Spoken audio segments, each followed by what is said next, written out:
Hey guys, it's Jason here. Welcome back to the channel and welcome to another video. If you watched one of the last videos that I'd released, I had shown that I had picked up both the Team Associated Rival MT10 and also the Rival MT8. Now, this is going to be more of a project. Just from everything I've gathered online, all the videos that I've watched, it needs some tweaking. It needs some tender loving care to get this thing up to being fully bash proof. What is nice about this is that it did come with the MT8 Performance Pack. I covered that in that video, but I also have a lot of other parts for this truck coming. But today is all about the MT10. It's always fun to do unboxings like this because I've never seen this truck before in person. I've only ever seen videos, pictures, posts, but I've never seen one in a hobby store. I've never seen one ripping around.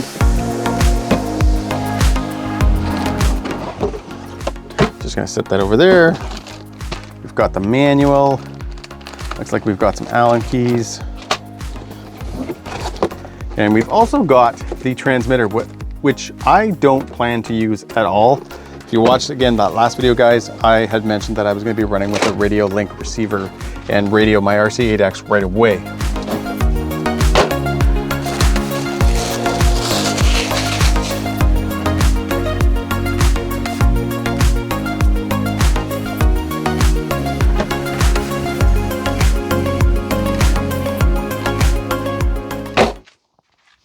Now, first impressions of the truck is that the body definitely doesn't disappoint. The original Rival MT10 came out about 4 years ago. They went to the version 2, I think it was a year ago. And even though I like the look of the version 1 MT10 in that body, I've just always really liked this look. I like the black, I like the red, I like the yellow. I really dig just the overall, guys, look of the truck with these kind of bulging flares and everything like that. It definitely sets it off nice. It's a little smaller than I thought. I knew it was a smaller 1/10 scale monster truck, but yeah, overall, guys, it does look very, very good. My first kind of glance at it, I can see that you've got aluminum hinge pin blocks, so your A, B, C, and D blocks are all aluminum. You've got a nice wheelie bar kind of tucked in back here. I could see that maybe catching on something depending on how you kind of come in and land. However, from again, guys, a lot of the videos that I've watched of this truck, that is not an issue. I haven't really seen anything yet on the MT10 having a broken wheelie bar. Tires look good, but holy man, I don't know what's in here for a foam, but it is really soft, really soft. So I can see this thing kind of having some fun traction, like when you're ripping along and stuff like that, because these are really going to they're really going to form around everything. But it'll be interesting to see what happens when we start jumping it, because yes, these are very, very soft. Look cool. I like the rims. Hopefully you guys can get a good look at that right there. I like the method style rims they have in here. You have these little caps that you got to pull off first before you get to the wheel nut. But yeah, guys, overall, first impression is it is a very good looking truck. Now, once you get the body off, you are presented with this little cloth. It just kind of, I thought it was like a Velcro thing. It's just got kind of like little hooks that you sort of hook the cloth in. I'm not usually a huge fan of these because even though you can see it's like a mesh, it's sort of like a screen, they do block a lot of air. And I've had trucks where I've been out in like the fall and the spring when it's still cool out, no crazy gearing, sometimes even just completely RTR, and I have overheated the ESC running something like this. So I don't know if I'll have this on, guys, in the beginning, or at least not for the first few runs. Now, crazy system in this truck. So this is a rebranded Hobby Wing something or other. It's one of their older style ESCs. I'm thinking it probably comes in somewhere maybe around 80 amps. It's not a 4S ESC, it's just the 2 and 3S. And you have this, which is a 3300 kV motor. So a little bit higher than a lot of other trucks that are sort of in this category. You often see 2400s. You may see a 3100, but 3300 is going to scream in this truck, I think. It'll be fun to get the Rival MT10 out with, let's say, something like a high voltage 2S pack first, or at least at some point, and see how it behaves, see how it runs, see how the air control is and all that kind of stuff running 2S, and then obviously get out with the 3S. I don't know much about the servo. I can't actually see what it is. It doesn't look like, there was a couple of pictures I had seen on the website, but I think that was an option part servo. So this will be probably something that I will be changing out. So if you missed the last video where I talked about both trucks, My plans for this are to obviously, guys, run it stock. I have some parts like the sway bars coming, which this truck already has, so I'm not sure why I bought them. But either way, I have another set of sway bars coming for it. Probably should have paid more attention before I bought those. But I also have the RPM arms coming, and I was thinking about picking up the aluminum shocks for it also. But my goal is, guys, to get out, obviously run the truck, have a lot of fun with it with the stock electronics, but then these are going to end up, I think, in my Hammer Ray, and that Mamba X and the Rock HD 3100 kV motor are going to end up in this thing, just because I do plan, if everything, guys, works out and this truck is as much fun and as durable as everybody else says, I'll be driving this truck a lot. Now, the one thing I'm definitely going to deal with, I think, in the beginning is, and on this truck, it doesn't look as bad as it does on the MT8, but are the headlights. So you can see here, you've got these wires that run right from the front right to the back. Now, don't get me wrong, it is super cool that the truck has headlights and tail lights right there, but I don't like this exposed kind of wire going around. So we're going to clean that up, fix that up a little bit. My other issue, guys, I should say, with this ESC is, and we're going to find, and you know, during this video, we will try it out to make sure. As far as I know, I think this ESC is locked out. So going in to adjust, punch, brake, everything, I'm not going to be able to do. And I don't like that. I know there's ways of obviously doing brakes through the transmitter. I'll be able to do it through my RC8X, but I prefer just to do everything on the ESC. So again, guys, like I mentioned, that is one of the reasons why right from the beginning, before I've even ran the truck, I am thinking about swapping these out. Now, looking at the truck, I did notice these kind of front guards here for the lower shocks, the rod ends of the shock. Pretty sure I had something similar to this on either my Haas or my Pro MT4. I don't remember, but I know I've seen them around before. You have plastic axles, front and rear. You do have what feels like, guys, right now, a very smooth steering. There's no binding or anything like that. So it will be interesting to see what this and how the truck drives when I get it out.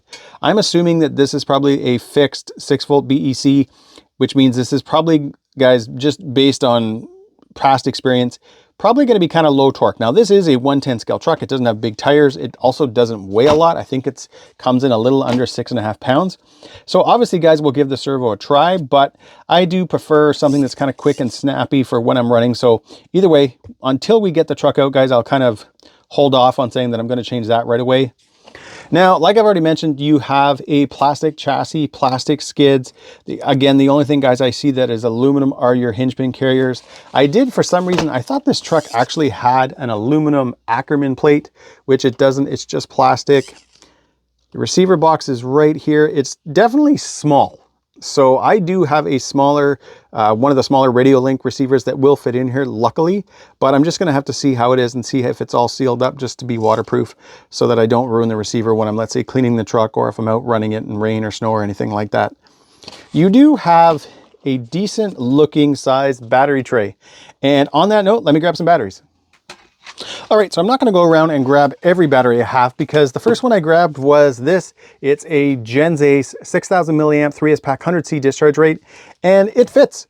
So I'm not going to worry about any of my other batteries, even, guys, with the stock straps. It fits. You've got lots of coverage here. So yeah, it sits nice and low in here. Definitely happy about that because I do love these batteries. Again, guys, they're 6000 100C discharge rate, so tons of runtime, tons of power, and everything, guys. I can probably tuck maybe my balance lead in somewhere, but overall, everything works. Obviously, the one issue I'm going to have, and I mean, it's going to take me about 2 minutes to fix, is obviously we're going to take off the T-style connector, the Dean's connector, and I will install a XT90. I would have considered just sticking with something like an XT60 because that would be a good enough connector for this kind of power. But since all my 3S batteries runs XT90s, I'm going to swap it over to an XT90. All right, guys, I took a small break there and went ahead and applied some of my stickers, my Genzace, my Cow RC.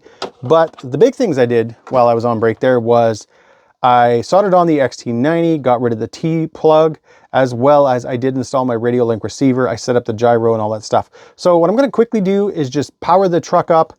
I'll show you guys the gyro. The one thing I do find with this truck, I don't know if it's just because it's smaller, the gyro is very sensitive. So in a lot of trucks, I usually can crank it up to about 30 or 40.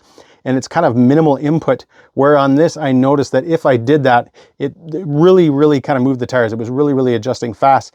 And I also did plug in my program card. I actually plugged in 3 different ones that I have, from the, you know, kind of basic mechanical card to the digital ones. One was for a hobby wing, one was for the Spectrum, and unfortunately it's all locked out. I kind of assumed when I was going through the manual that there was none of those charts. So, you know, when you buy like an Abao, a Team Corelli, an Arma, you have sort of that chart, and it'll, you know, it'll show punch and forward, reverse, and your brake settings and your motor, everything. That did not have it. The manual didn't have any of that in it, so I was kind of worried, and I think I remember somebody mentioning that in the video too, that it was locked out. So unfortunately, yeah, you're kind of stuck with what you've got. So I'll get the truck out. When I start running it, I'll see how the brake is. I can adjust it with my RC8X, but like I've mentioned, guys, many times, this will be coming out. This whole setup between the motor, the ESC, and probably the steering servo will be replaced. Now, once you fire up the truck, you get those headlights. I like how they sit in the buckets. I think that looks really cool. You have got the red ones on the rear, and you can definitely tell, I don't know how much is going to come across on camera, these are definitely bright. They're definitely a very high kind of pitch white going on there. You can also see, or you might be able to hear, the gyro working, which I think is definitely going to help with a smaller truck like this. All right, guys, there you have it, the Team Associated Rival MT10. This looks amazing. Now, I know I've mentioned that many times in the video, guys, but this body just draws you in. It drew me in from the first time that I saw it. I was always interested in the Rival MT10, the version 1, but when they switched to this body, it just grabbed my attention. Every time I see it, every time I would see somebody, you know, post, let's say on a general group, you know, they would post pictures of their MT10 2 version 2, it just drew me in, and I wanted to click, and I would, you know, look through the pictures, and it just got me excited. And from there, the rest of the truck looks to be just as good.